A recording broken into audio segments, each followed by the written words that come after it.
as we were just saying, it might have been better if we had just stayed live all week I honestly, yeah, because every time I looked down at because work, there was some other kind of update, some so crazy trade going on.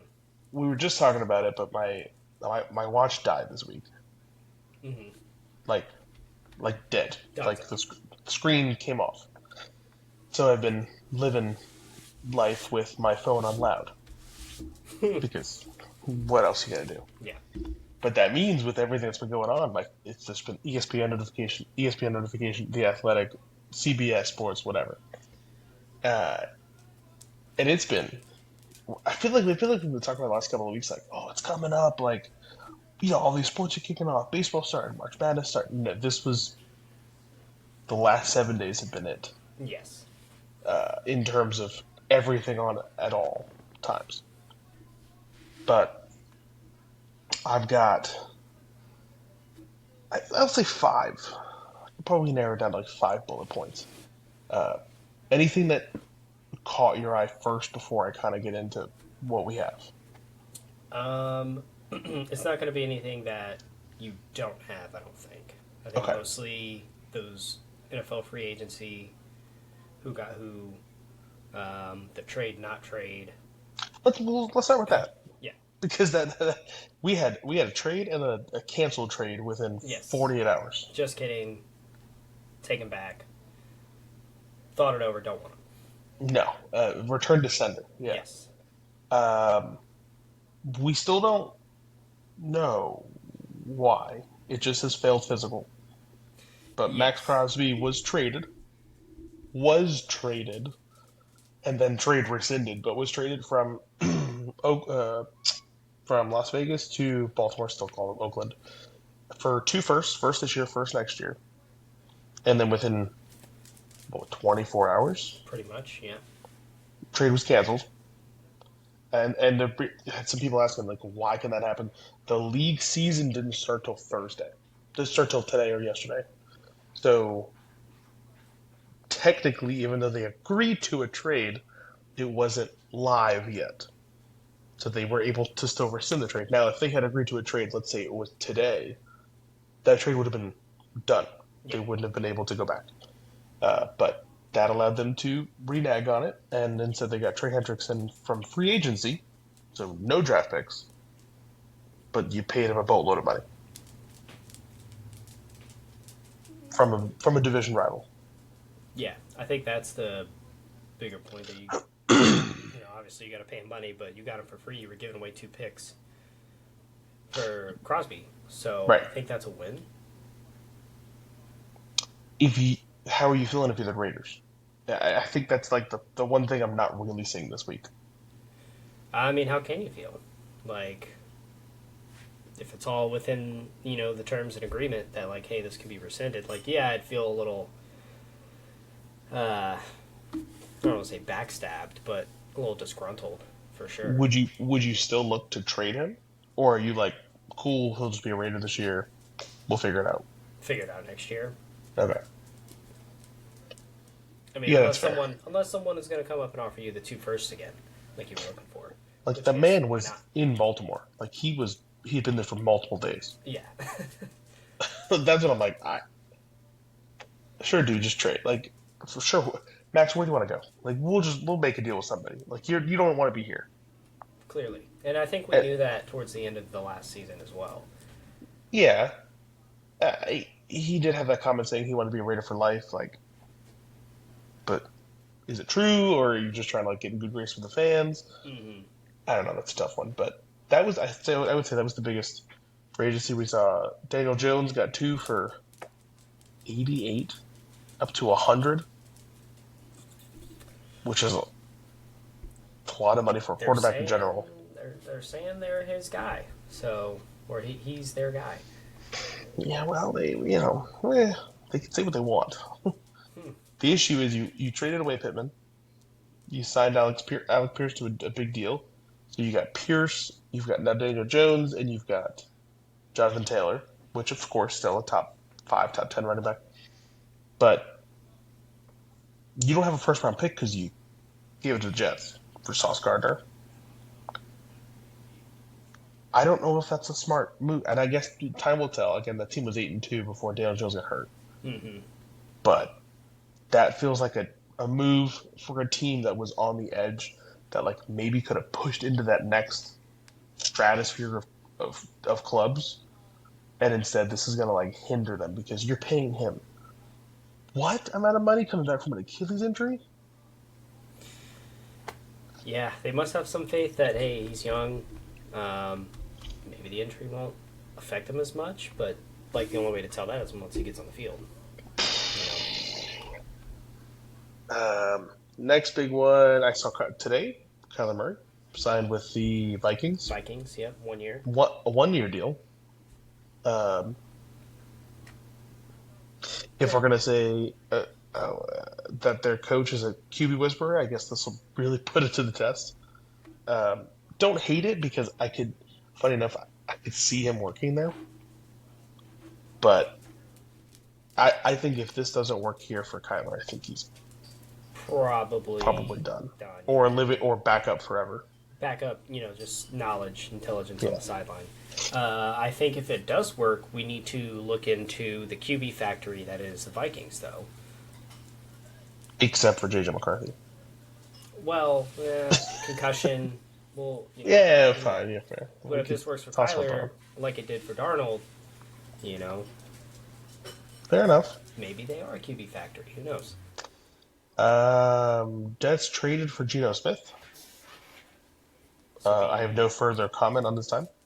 a return trip for him, right? Yeah, 13 years later, Good lord. we drafted him, and then you know the story about why we traded him. I don't think so. Well, buckle up. Geno Smith was a West Virginia quarterback. Hmm. Was good in college. I think he had some cool highlight plays. Like he was definitely had some buzz around him.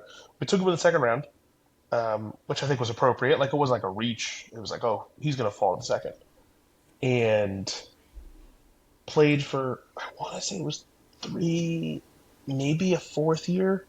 I want to say it was 3 years though, and was largely fine, subpar. Wasn't anything crazy, but he wasn't like god awful. And then all of a sudden, the story comes out that he is injured. He's a broken jaw, and it's like, oh, yeah, he's going to be out for obviously multiple weeks, if not the season. Hmm. Turns out it was from a teammate who broke his jaw, Okay, I'm remembering this. Yep.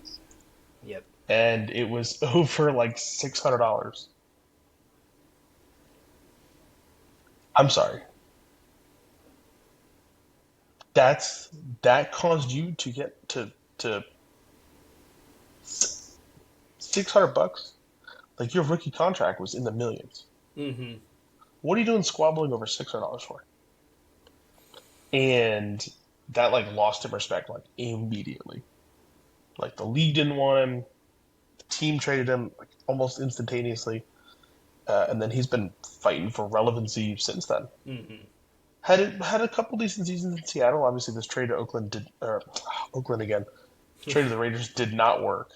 This season was not good for him. But we got him for it, we they traded Geno and a seventh for our sixth. So you're not, It's not much.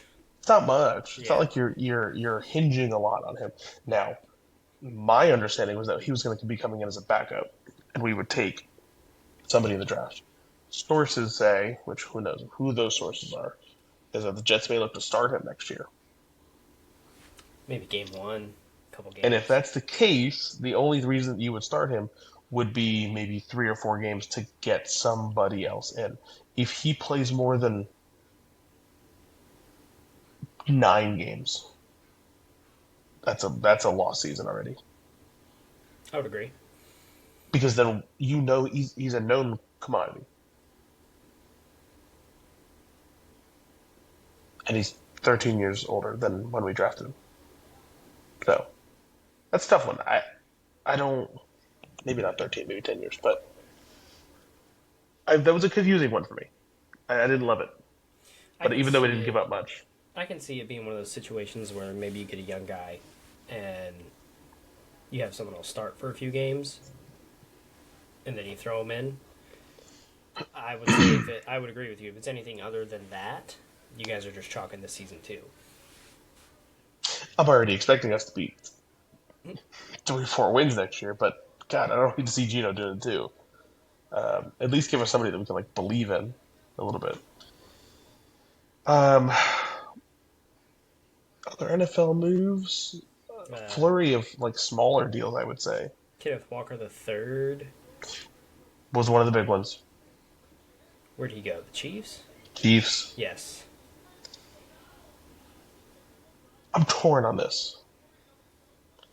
The Seahawks have Zach Charbonnet, who, when they're both healthy, they really like the two-headed monster feel. So if you're gonna say, okay, do we pay Walker or let him walk? Obviously, they ended up letting him walk, but if you're the Seahawks, you say, hey, we won the championship. Who really cares about next year? I get it. But also, if you're looking to try to build this multi-year thing of a dynasty, which the Seahawks haven't done, because even when they won it, what was that, a dozen years ago or so, Mm-hmm. they got back, but you couldn't win it again. My point is this. If we wake up next year and Kenneth Walker III is the top fantasy point getter and the running back for the Chiefs, and he's got 17 touchdowns, would you be surprised? Not really. And I think that's the problem. I'm like, all right, then you just pay the guy. That team has been missing a running back for how many years now? A while. And you're going to give potentially the best quarterback when healthy, potentially one of the better coaches with a good team, is Super Bowl MVP, who's hungry to try to prove why he belongs in this echelon of running backs in the moment. Mm-hmm. That to me, that seems like a mistake on the surface right now. So, I don't know. Uh, Again, like I said, for the Seahawks perspective, I get it. You have a backup that at times has been as good, if not better. So for them, maybe they don't feel like they're missing something. But if I'm another team in the league, I'm like, how did we just let the Chiefs get this Yeah. guy? How did this happen? I saw that and I wouldn't say I was scared, but I was like, oh, okay, the Chiefs might be a contender again this year, just with that piece. And I did see Mahomes that he should be ready by training camp. So the boys are back in town. And Kelsey's coming back for another year. All right. And most of the lawsuits should have evaded the rest of their roster. So, hey, I don't know. We might be looking at another division title here. Yep. I think those are the big ones, though. Obviously, smaller deals that were done all over the place. I think the big one, like the quarterbacks, Tua got cut. Like we said earlier, um, what's his name? ETN ended up Cardinals. landing at ETN, yeah, the Saints. another weird one. But also, they had Toodle. So it's these teams that like instead of paying the guy big money, because that's what it would have been, right? You're done with Mm-hmm. your rookie contract. These guys are 1,000 yard seasons or all pros or whatever. You have to. That's the market. Instead of doing that, can you just pay the rookie or the second year guy who you have on your bench and just say, don't worry about it? Now, I do think it's interesting. The Jets are still, they tagged Brees Hall. They do want to give Brees that big 4 to 5 year deal, uh, which I like because he's healthy. He's a good running back. I would say at the moment, he's probably top 5, top 8 running back in the league. But that comes with the cost of a Yep. top 8 running back in the league. Um, but yeah, that's the league is. I heard this. I heard this idea on another podcast, and I think it would be awesome. But as far as like the free agency day, when they announce it, whatever it was Tuesday or Wednesday or so, okay, free agency is gonna open at noon. Bro, just make it like March Madness. Like put everybody in a room from noon till 8, and that's when you announce all the deals, like live on ESPN or something. Just show it, just like record in the room Just like of. a constant. Yep. I would even go far as to say is like put all the GMs in there, and they have to go up and publicly announce, and like that would make great TV because trying to keep up with all these deals on my phone was a mess. Yeah. Oh, well, this person got traded off this team. Oh, well, then this team, blah, blah, blah. Tell me what's important. Tell me the big guys, and then if I want to go digging deeper for some smaller moves, I could do that. I like But that. I mean, that'd be very similar to the draft, where they're just going to each, you sure, know, stadium where all the coaches are gathered, the GMs are gathered, they're making phone calls. in the war room, yeah. Yeah. Uh, but yeah, anything else you got in the NFL? Or No, I think about that a was month or so away from the draft. yeah. Uh, I first have to give. We're going to get into baseball in a second, but first I want to give shout out to, which is why I was out so late. Middle school, our middle school basketball teams. Boys won the championship, fourth time in 5 years. Okay. Hell yeah. Girls won their first ever championship. Okay. So both on the same night, we went. Girls watched them lift it. Went to the boys after, watched the rest of that game, and awesome, just electric. There's nothing like. I'm slowly coming to the realization. As much as I love the NBA because I like the Knicks, I enjoy seeing the caliber of basketball. Mm-hmm. I think basketball itself probably lends itself more to the college game. I think the college game is more like pure. You want to talk about pure hoops? Middle school ball is just love of the game. It was amazing. Girls ended up winning by 3. We didn't score in the fourth quarter. Yo. Went on a run in the third and just had to play defense in the fourth because we couldn't make a bucket. That's crazy. That was crazy. And like Hearts, they put up a 3 with about 3 seconds left to tie it, and everybody like took a deep breath, Mm-hmm. clanked, took 1, took 2 bounce. And we were like, oh my god! Our girl gets the rebound, game over, celebrate. And then boys ended up winning, I think, by 9 or by 11 points. But even that was a 3-point game for most of the third quarter. But I'm like, damn, this was tight stuff here. Yeah. No, But that's. I think in the same sense, it's more fundamentals and catch oh and yeah, shoot and simple, pick and roll stuff. Whereas the NBA, these guys are leaping over each other. You got windmills, yeah. you know what I mean? Like, which is entertaining, and that's why we watch the sport. But getting to see that sort of basic, It's almost like too advanced. I'm like, well, I could never do that. So I don't even know if Anthony Edwards is doing it wrong because I couldn't do anything what he's doing. right? But anyway, so I had to give him a shout out. But I'm watching college basketball because it's been on every all the conference tournaments, whatever. Conference tournaments, yeah. Uh, Ole Miss upset Georgia when I'm sitting at the bar and I'm watching. Ole Miss was, I think, the 15 seed or the 16 seed in the SEC. In the SEC, upset Georgia, who was the 7 seed. And the game finished 2 or 3 points, but Ole Miss was up by like 20 at one point. And I'm watching this game, and it made me realize this. And I'm kind of like thinking about this now in like a broader spectrum of March Madness. This Georgia, I don't know anything about either team. Just that the game was on. This Georgia team that was down 20 points, I want to say by halftime, or 18 points, storms back to a 1-point game with like 4 minutes left. There really is.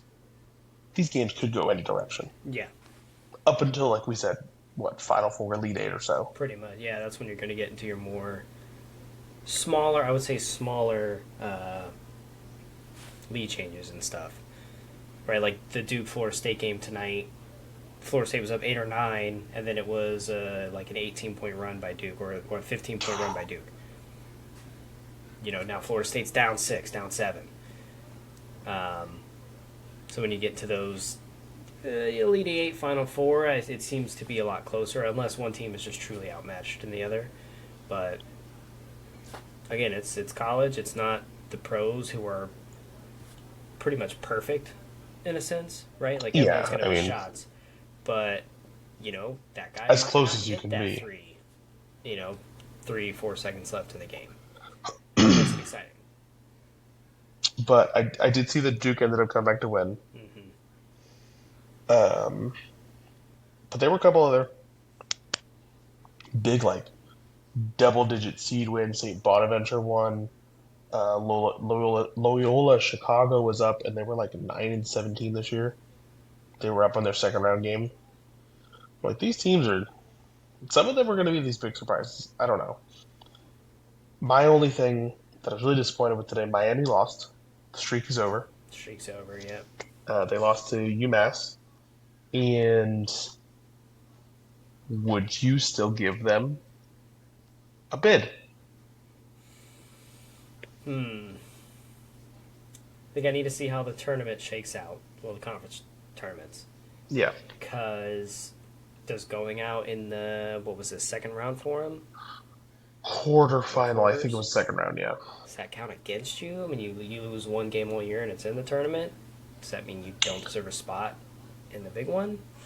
Are there 63 other teams? More than that now with the first four, 68 teams total. Yeah, are there 67 other teams better They than got you? to get in. No, they have. They're gonna have. They got to get in. Like, I don't think so. I guess it comes back to like the football stuff we talked about. Would you rather take like a Big 12 middle of the road and 8 seed from the Big 12 in their own tournament, or would you rather take this team that was 31-1? And part of me says take Miami and just roll the dice, see what happens. I think the choice is a little easier because of how massive the tournament is, how many teams there are. Yeah. So football makes it a little different. So, Until football inevitably expands to 64 teams. Yeah. and then the whole season is just the one big tournament. Um, I think you take the 31-1, make him the 16, And just see or what have you, happens. and see what happens. Yeah, and I think that you have to, especially with. I, admittedly, I was sitting here, put on YouTube last night, and I'm just like scrolling through suggested videos, and it was craziest March Madness moments from the last 10 years. And I hit play, and I was like, let's see what happens. I found myself sucked into this video, 25 minutes long, and it was just like lead changes and comebacks and last second buzzer beaters or whatever. I don't remember the amount of crazy upsets. The 12-5 upset or the 13-4 has happened way more often than I remember. Like we remember the one or two 16s versus ones, but anything can happen. I know that's the tagline, I get it, but seriously, anything can happen. So yeah, give him a shot. So, anything else you got? College basketball? Not at the moment. Let's talk about something that I don't really care about. USA Baseball got in to the quarterfinals. World Baseball Classic. We are playing against Canada, funny enough. But I don't know if you saw how we got into the quarterfinals. I saw we needed something to happen, but I didn't know the story. Italy beat us up pretty good. I think we were down 6-0 against Italy, and I think we ended up losing 9-3, 9-2, or 9-6. Because of that, Italy won the group. So for us to finish second in the group and advance, we needed Italy to beat Mexico. If Mexico had beaten Italy, we would have been knocked out because Mexico would have been the 2 seed. Okay. So we were kind of score watching Wednesday night, so last night, and Italy won, which was great, gets us, and we get in as the 2 seed. The controversy before that was they asked the coach in the press conference before the game. They're like, what do you think about blah, blah, blah? Well, apparently, according to his information, we had already qualified. So he rested some guys. He was like, yeah, it'll be fine. You're so excited, blah, blah, blah. And then somebody corrected him and was like, no, you're not in yet. Like, you lost. You need to see how this next game goes. So we get in. But now we'll play Canada, since Canada won their group. Winner of our game will play the winner of South Korea versus Dominican Republic in the semis. And now we're kind of at this point where, like, we were the favorite. Is that still the case? Does it default to maybe a Dominican Republic or a Puerto Rico or Japan or Korea? Like, I don't know, but it's kind of taking me back to like, if we don't take things seriously, what are we doing? Yeah, you're gonna get rolled over. This is our sport here, and I don't use that lightly. Like baseball really is our sport. Yeah, Uh, so they're going to need to tighten things up a little bit. But it wouldn't surprise me if let's say we beat Canada. I think it's Friday. But if we roll in over the weekend, it wouldn't surprise me. Dominican Republic or Korea, they could beat us for sure. We're not this juggernaut. It's not like it's basketball at the Olympics. But that's my World Baseball Classic stuff. Super quick. I have thoughts on Bam Adebayo's 83 points. let's hear 'em. Enough so that I sent an email today Okay. to a sports newsletter that I subscribe to, and they were like, "Hey, we're looking for like feedback from people. Like, what are you thinking?" And it fired me up enough this morning. I was like, "Let me get the old fingers going. Let me type up a little something something." So as the night was going on, this thing was Tuesday night. I got a notification after the first quarter. Oh, Bam Adebayo scored 30 points in the first quarter. Whatever, so good. Most of those I just scrolling through. And I was like, "Oh, Bam's got." I think it was about 40 or 50 points at halftime. I was like, "Wow, that's a lot of points. Like, that's pretty cool." Then I got the third quarter notification that's like, "Oh, he just hit 60, and it's the third quarter." I was like, "Oh, let me see if I can put on the sportscaster now." And fourth quarter got a little messy. I don't know if you saw it. Did you watch any of it? I didn't watch any of it. I watched back his highlights specifically, Okay. but it didn't show the fouls. Fourth quarter got messy. Both teams were fouling. Like basically, the Heat were forcing the ball to Bam into like double and triple teams to freaking beat the point record. I get it. And he was getting fouled a lot. And then towards the end, like the last 2 or 3 minutes, when the Wizards had the ball, the Heat would intentionally foul to not take time off the clock, and then just get the ball back to try to give it back to Bam. So then in the next, I'll say 48 hours, we'll say it was Wednesday morning into this morning. The articles that I read, and these are like respected journalists. This is basketball people or just sports people in general. I read a piece today that said Bam should have stopped at 81. It's what Kobe would have wanted. Mm, I'm sorry. So then of course, I had to click on it. It got me. It totally pulled me in. I was like, all right, let me read. Well, Kobe was a purist, and Kobe scored, and his team was down, so they needed all his points to come back and win the game.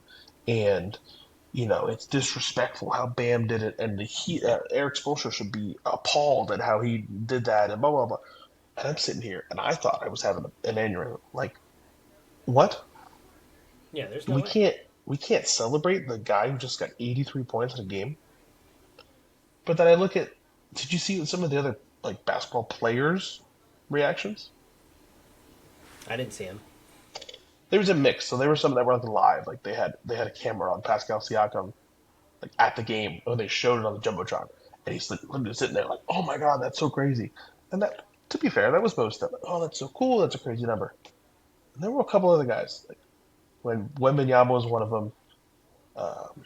There was one other guy that I can't remember what his name was, but they showed the highlight, and it was like, "Oh, like what do you think of Bam's historic night?" Like blah blah blah, and they're like, yeah, whatever, or it's not that great. I'm like, when are we judging 83 point games by not just, hey, you scored 83 points? Like, why can't you just, hey, hell of a night, congratulations? Like, I didn't know there was a bad 83 point game. I'm so sorry. So that's been the vibe. So like I said, I read that today, and then I opened up another one in the comment section or whatever else, and people are like, well, yeah, Kobe was a purist, and Bam needed all these free throws, and he just kept getting fouled, and blah blah blah. And he should have stopped at 81 because he's gonna it tarnishes his legacy. I'm like, I'm so sorry. Kobe the one who had no problem chucking up 100 shots a game, he would have been ecstatic. He would have been like, "Dude, you did it. That's amazing. Yeah, any You other took person 42 free throws. whose record gets broken is, kind of happy for the dude that broke it. Hey, you passing the torch." Yeah, I, you know, I,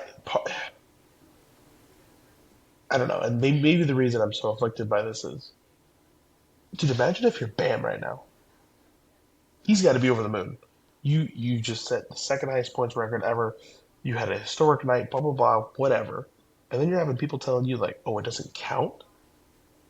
What? What do you want him to stop at 60? You want him to stop at 70? You want? The respect thing I don't get, and I think that's the killer piece for me.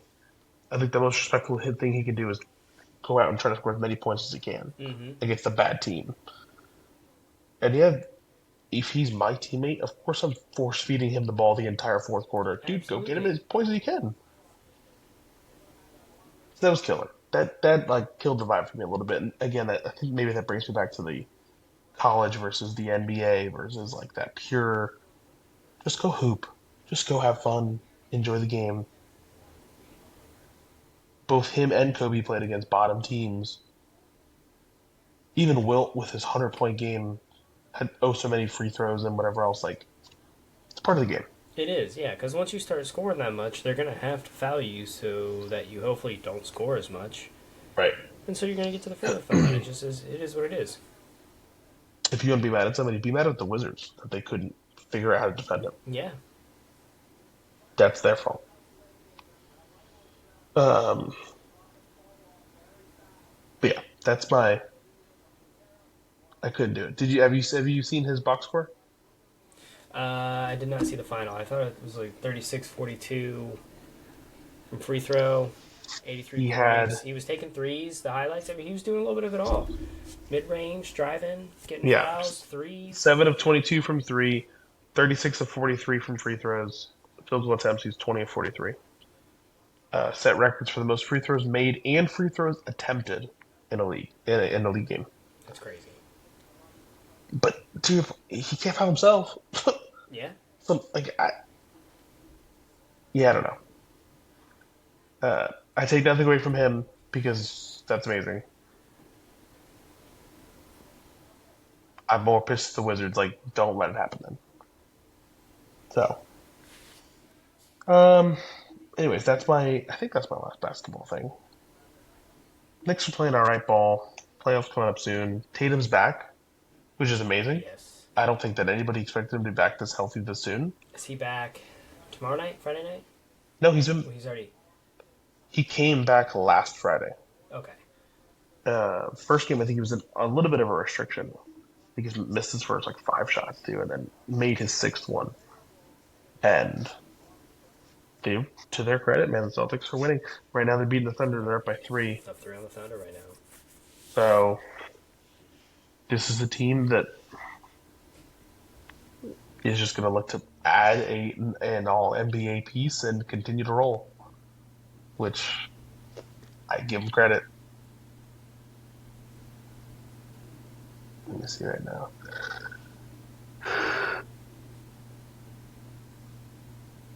Like we said, they're up 3. Oh no, he's not playing tonight. That's interesting. Derek White hasn't played either, so maybe they're resting some guys. But yeah, so that's the current basketball situation. Although I do think Spurs have caught up a little bit. Spurs have made it at least a close, tight Western Conference, and then they're up 12 right now in Denver. But NBA, these margins are small, man. Even a game or two, a couple wins in a row, a couple losses in a row could swing the standings.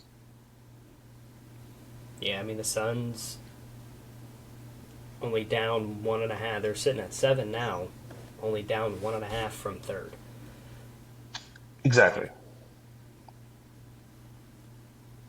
You got sort of the same situation going on in the East too.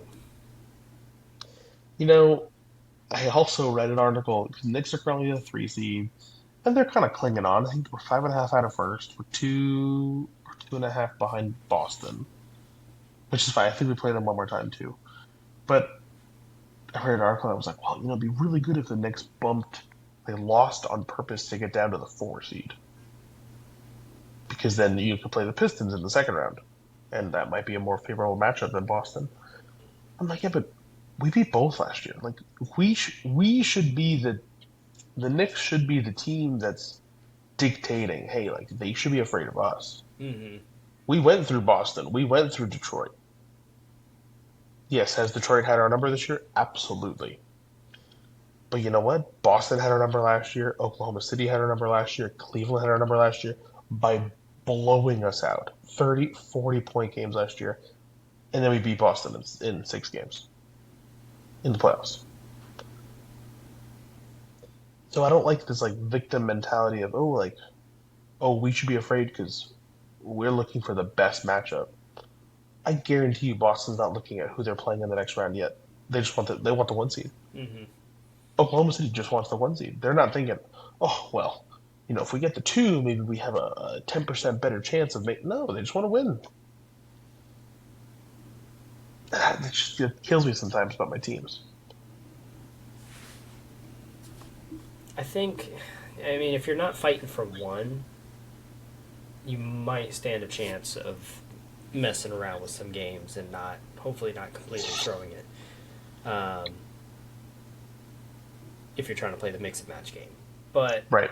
that would require other puzzle pieces to fall into place too, which I think is where you're playing a dangerous game. Whereas if you just, like you said, win your games, then you don't really have to worry about anything. Take care of what you can take care of. Yep. Um, yeah. So I think that's my NBA point. Is like everybody's healthy. We have everybody back. Like we should be playing our best ball. But like we're on this road trip right now. Lost to the Lakers. Lost to the Clippers. We beat the Jazz last night, and it doesn't get easier. Like No. it only gets tougher. You're only going to play better teams. And I sometimes I wonder if like the analysis gets almost too deep, where it's like just expect to play good teams, and then once you expect that, we're fine. But you can't like gamify it.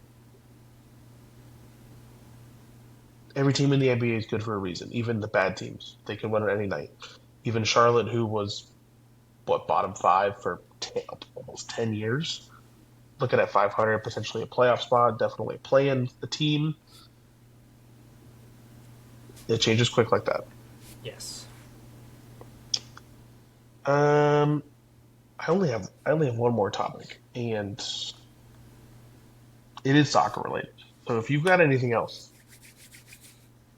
now would be the time. Nah. Hit me with the soccer. World Cup is under 100 days away, as I'm sure you're well aware. There was news this week, and we don't need to get into the politics of it, but that Iran might not be participating in the World Cup for a plethora of reasons. We haven't, when I say we, the human experience has not seen a World Cup lose a team like this late since at least 1950. So you're telling me that we are like, again, assume college football playoff. You're 3 months away from it. We've been gearing up for this, and the team just says, we're not coming. Yoink. What do? You can't leave it empty. Put the next best team, all right? I mean, that's the best thing you can do. But because there's seedings and such for where you qualify from, they would be pulling the next best team from their conference. So let's say Bama didn't make it. Cool, let's take the next best SEC team. Totally makes sense. However, if they don't come, Iran, I'm saying, if they said, hey, it's too much, whatever, everything's going on, that would be a historic precedent on its own. Would it surprise you at all if other countries also said, you know what, we don't want to go either? Maybe it's unsafe, maybe it's this or that, but maybe that being their decision. Um, I mean, potentially. And then what do you do if two teams fall out? And I think that's the point that I want to get to is that if the one team happens, you can probably chalk it off. One team, we'll fix it, right? Russia's been banned for a couple World Cups. It's all good. The second that thing becomes a snowball, it's looking a little tight for me. Because if there's a second or even a third, or maybe it's their allies, or maybe it's another team that's like local to them, just decide, hey, it's too much for us. I'm not saying they're going to cancel the whole thing because I think that there's too much money at stake. There's billions and billions of dollars. I think the last I saw is $11 million in revenue, $4 million of expenses. They're expecting to bring in profit wise $7 billion. But I don't know what it looks like if teams start dropping. Hey, well, I'm not going to travel to the U.S. or hey, I'm not going to play it, whatever over here. I'm not. We can't bring our team this way. That gets messy quick because all you need is one good team to say I'm not coming, and the whole thing's And gone. then just the And I mean foundation that is the whole falling. thing's gone. Yeah. As an example, Spain. If Spain says, "Ooh, we're not coming," cancel it.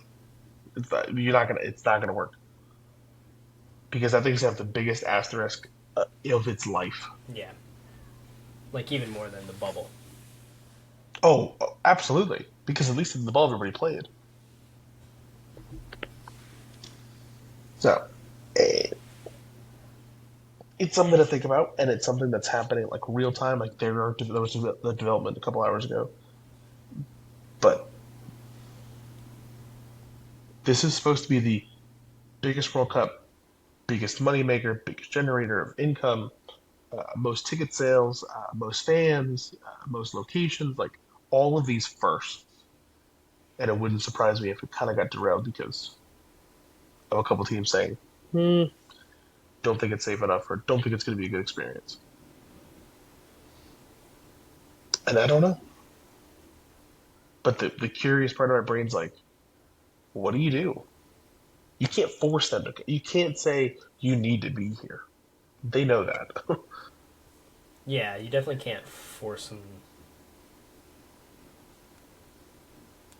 to travel. You just pray that the next No, best team is willing to.